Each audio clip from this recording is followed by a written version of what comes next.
వికారాబాద్ జిల్లా తాండూరు పట్టణంలో ప్రసిద్ధిగాంచిన శ్రీ భద్రేశ్వర స్వామి బసవన్నకట్ట పునర్నిర్మాణ పనుల కోసం నేడు స్థానిక ఎమ్మెల్యే మనోహర్ రెడ్డి వేద పండితుల మంత్రోచ్చరణల మధ్య ప్రత్యేక పూజలు నిర్వహించి ప్రారంభించారు.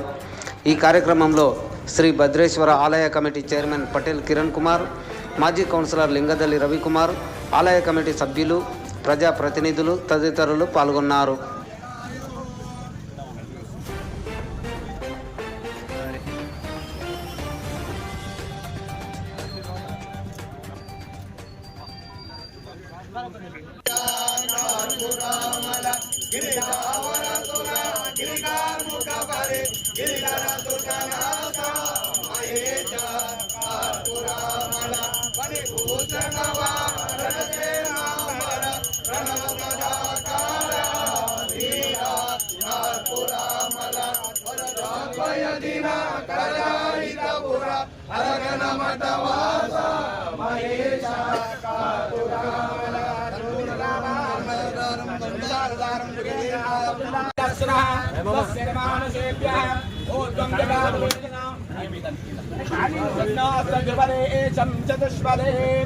ओम शांति शांति शांति सहस्रजीर्षात्पुरुषः सहस्राख्य सहस्रपाद समोमिं विश्वदोरुद्रा अतिरिक्तदशाङ्गुलं पुरुषेवेदकम् ऊर्ध्वं जगादवेदना सहस्रजीर्षं चतुष्पदे ओम शांति शांति शांति सहस्रजीर्षात्पुरुषः सहस्राख्य सहस्रपाद समोमिं विश्वदोरुद्रा अतिरिक्तदशाङ्गुलं पुरुषेवेदकम् यद्भूतम्य समयम् उदामृतत्वस्य जानः इदन्निहारोति एतावानस्य महिमा अतेजा आयतनवान् भवति ॐ तत्कर्यावान् भवामायतन आयतनवान् भवति जय बोलो नंदीश्वर महाराज की जय, भद्रेश्वर महाराज की जय।